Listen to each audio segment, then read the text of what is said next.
नमस्कार, मैं हूं निवेदिता। हाउडी मोदी कार्यक्रम के बाद से वैसे तो पूरा पाकिस्तान परेशान है, लेकिन पाकिस्तानी प्रधानमंत्री की दिक्कत कुछ ज्यादा ही है। अब स्थिति यह है कि इमरान खान को पाकिस्तान के साथ साथ दुनिया भर के सामने सफाई देनी पड़ रही है। दुनिया को इस बात के बारे में जानकारी है कि पाकिस्तान संयुक्त राष्ट्र में अब तक कश्मीर पर प्रोपेगेंडा फैलाने में नाकाम रहा है, जो इतना गहरा हो गया है कि सफाई देनी पड़ रही है। अमेरिकी राष्ट्रपति ट्रंप के साथ मुलाकात में कुछ नया नहीं निकला है, तो इमरान को कहना पड़ा है कि उन्होंने किसी से कोई भीख नहीं मांगी। इमरान खान यही नहीं रुके, उन्होंने ये भी साफ कर दिया है कि वो अभी भारत पर हमला करने की हालत में नहीं है। इस बात को पूरी दुनिया जानती है कि कश्मीर पर इमरान का प्रोपेगेंडा दुनिया समझ चुकी है। ऐसे में कोई भी अब इमरान खान के बारे में कुछ सुन ही नहीं रहा। प्रेस कॉन्फ्रेंस के दौरान इमरान ने मुस्लिम दाव भी चलने की कोशिश की। अपना दर्द सामने रखते हुए पाक पीएम ने कहा कि वो इस मामले में अंतर्राष्ट्रीय समुदाय के रवैये से काफी निराश हैं। कश्मीर को लेकर उन्होंने कहा कि अगर मुस्लिमों की जगह अमेरिकी, यहूदी, यूरोपियन होते तो दुनिया भर के देश चुप न रहते। President Trump heads the most powerful country in the world, and the most powerful country in the world has a responsibility. And you know this. You very kindly wanted to mediate in this, and you also said that both of us, India and Pakistan, has to agree to mediation. But unfortunately, India is refusing to talk to us. So in this situation, I feel that this is the beginning of a crisis. I honestly feel that this crisis is going to get much bigger, what is happening in Kashmir. So we would like to talk about that later. But just the fact that the position of the United States, it's the most powerful country. It can affect the United Nations Security Council. It has a voice. So we look to the US to put out flames in the world. हालांकि इमरान खान को इस सच्चाई के बारे में भी अच्छे से मालूम है। पाकिस्तानी प्रधानमंत्री ने कहा कि वो इस बात को जानते हैं कि दुनिया का रवैया पाकिस्तान और हिंदुस्तान के प्रति अलग अलग क्यों है। इमरान ने कहा कि दरअसल दुनिया भारत को एक बड़े मार्केट के तौर पर देख रही है, जहां 1.25 अरब लोग रहते हैं। ये सब कुछ पिछले कुछ दिनों में काफी तेजी से बदला है। जब से टेक्सास में हाउडी मोदी कार्यक्रम का आयोजन किया गया है, तभी से पाकिस्तान को यह एहसास हो चला है कि कहने को अमेरिका उसे कुछ भी कहे, लेकिन भारत के साथ उसकी किसी भी तरह की लड़ाई बिल्कुल अकेले की है, और अकेले की लड़ाई में पाकिस्तान किसी भी तरीके से भारत के सामने टिक नहीं पाएगा। I look forward, Mr. President, to talk to you about obviously Afghanistan, which is a big issue for us Pakistanis, because stability in Afghanistan means stability in Pakistan. We also want to talk about all three neighbors: Afghanistan, India, Kashmir, and of course Iran. We will discuss the situation there, because all three neighbors of Pakistan. And he lives in a very friendly neighborhood. I mean, as if they're not already enough challenges. Mr. President, after your last meeting with the Prime Minister, you offered to mediate between India and Pakistan over Kashmir. And since then, the situation has gotten more complicated, and India continues to deny or accept any mediation.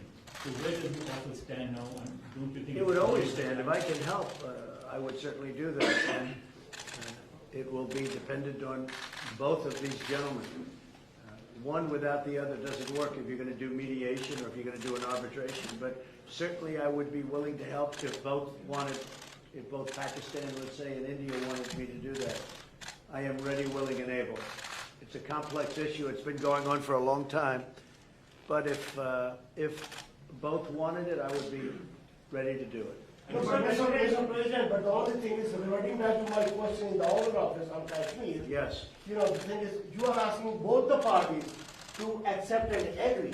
One is aggressor, violator of the UN resolutions, and plus non-compliance, plus merging Kashmir into its own territory. This is the kind of reporter I like. I like this reporter. And how can Are you a member of this team, or are you? I'm not a member of this team. I'm a know what? independent You're journalist. saying Now the thing what you is- think. Let me complete my question, Mr. No, but President. I have to be How requested. how can you make an aggressor and an That's aggressor okay. meet and the I violation of the UN resolutions? Very fair question or statement. Let me put that one down as a statement if you don't mind. But you're right. You have to have two parties that want to agree, and when they come, and at some point India may come. I have a very good relationship with Prime Minister Modi. I have a very good relationship with Prime Minister Khan.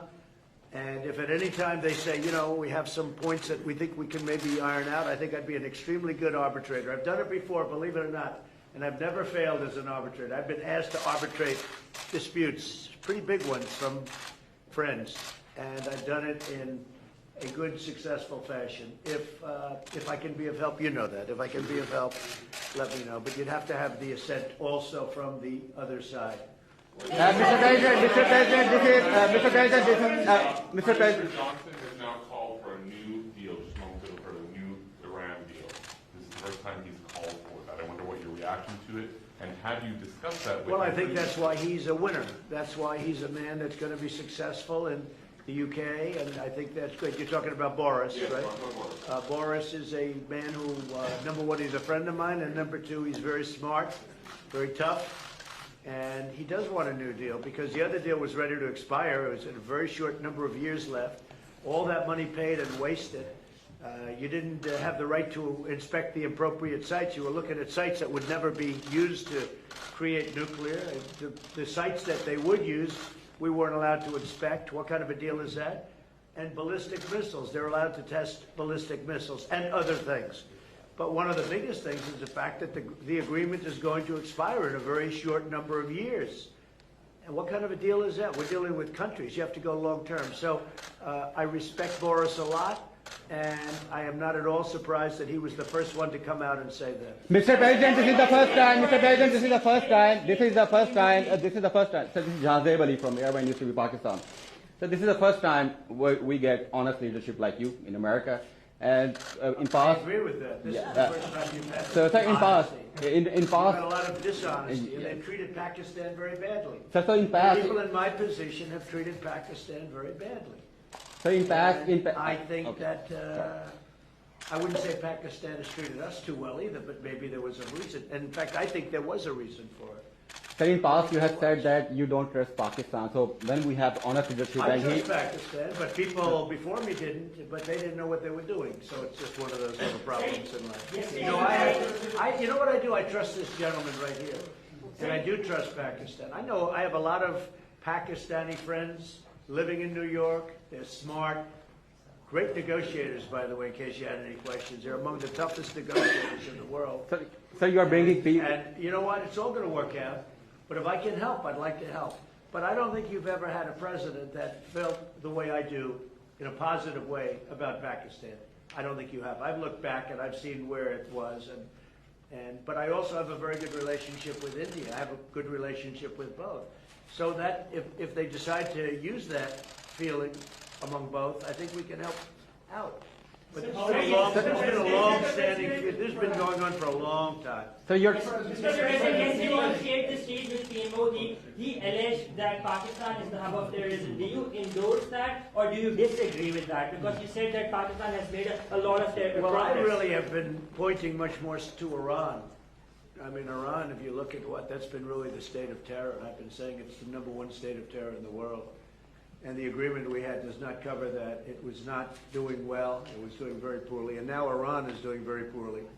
Iran is a different place than when I took over. When I took over the United States, when I became president, Iran was a real threat to the entire Middle East and maybe beyond. And now they're having very, very big difficulties, to put it mildly. So we'll see. Are you happy with the progress that Pakistan has made countering terrorism, particularly eliminating terrorism? I've heard they've made great progress, and under this leader, he's a great leader. I think he wants to make great progress because there's no solution the other way. The other way is only going to lead to death and chaos and poverty. It's all it's going to lead to, and he understands it. Your Prime Minister understands that. Are you concerned about the human rights situation in Kashmir? About which? Human rights situation, human rights Sure, violations. I'd like to see everything work out. I want it to be humane. I want everybody to be treated well. You have two big countries, and they're warring countries, and they've been fighting. And I mean, I heard a very aggressive statement yesterday. I don't have to say that. I was there.